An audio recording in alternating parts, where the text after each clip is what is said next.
પાલનપુરમાં એનએસયુઆઈના કાર્યકર્તાઓ શિક્ષણ મંત્રીનું પૂતળું સળગાવે તે પહેલાં જ પોલીસે કરી અટકાયત। જીકાસને લઈને પાલનપુરમાં એનએસયુઆઈનો વિરોધ કરવામાં આવી રહ્યો છે। એરોમા સર્કલ નજીક એનએસયુઆઈનું વિરોધ પ્રદર્શન હાથ ધરવામાં આવ્યું હતું।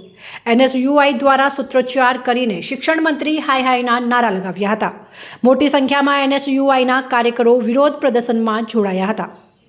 જીકાસ પોર્ટલ અનેક ક્ષતિગ્રસ્ત અને છબરડાઓને કારણે હજુ સુધી હજારો ગરીબ અને હોશિયાર વિદ્યાર્થીઓ સરકારી અને ગ્રાન્ટેડ કોલેજોમાં એડમિશનથી વંચિત રહ્યા છે અને ખાનગી યુનિવર્સિટીમાં એડમિશન લેવા માટે મજબૂર થવું પડે છે।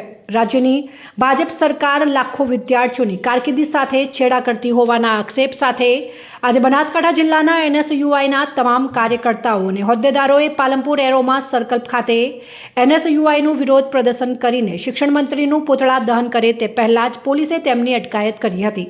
પોલીસે અટકાયત કરતા એનએસયુઆઈના કાર્યકરોએ પાલનપુર એરોમા સર્કલ ખાતે સૂત્રોચ્ચાર કર્યા હતા અને શિક્ષણ મંત્રી હાય હાયના નારા લગાવ્યા હતા। પોલીસે તમામ કાર્યકરોની અટકાયત કરી પોલીસ મથકે લઈ જઈને નજર કેદ કર્યા હતા। ખાનગી યુનિવર્સિટીને ફાયદો કરાવી એટલે કે એમની સીટો ફૂલ કરી સરકારી યુનિવર્સિટીને તાળા મારવાનું રાજ્ય સરકારનું ષડયંત્ર એટલે જીકાસ પોર્ટલ। જીકાસ પોર્ટલની વાત કરીએ તો તેમાં વિદ્યાર્થીઓને રજિસ્ટ્રેશન કરવાનું હોય છે, જેમાં 300 રૂપિયા ફીસ આપવાની હોય છે। એમાં અનેક ક્ષતિઓ આવી છે। એમાં તમે જોઈ શકો છો કે જે ગર્લ્સ કોલેજ છે એમાં બોયઝને એડમિશન આપવામાં આવ્યા છે। કોમર્સવાળા જેમને કોમર્સનું ફોર્મ ભર્યું છે તો એમને આર્ટ્સમાં એડમિશન મળ્યા છે। ઘણા બધા વિદ્યાર્થીઓ એવા છે કે જેમને મેરિટ ઘણું ઊંચું છે એમ છતાં એમને એડમિશન નથી મળ્યું।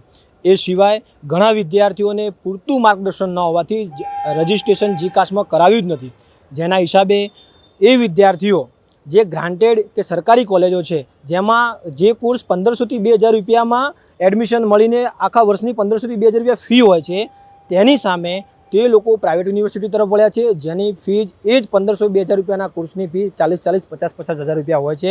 ત્યારે એ વિદ્યાર્થી અને વાલી એ પ્રાઇવેટ યુનિવર્સિટીમાં મોટી જે ફી વસૂલે છે એનો ભોગ બન્યો છે। વિદ્યાર્થી હેરાન થયો છે, વાલી પણ હેરાન થયો છે। ગુજરાતમાં ઉત્તર ગુજરાતની વાત કરીએ તો જે એચએનજી યુનિવર્સિટી છે તેને સંકલિત 500 કોલેજ છે, તેમાં 90,000 જગ્યા છે, જેમાં જીકાસના આધારે માત્ર પ્રથમ રાઉન્ડમાં 21,000 લોકોએ જ એડમિશન લીધા છે। તેથી 60% જગ્યા ખાલી છે।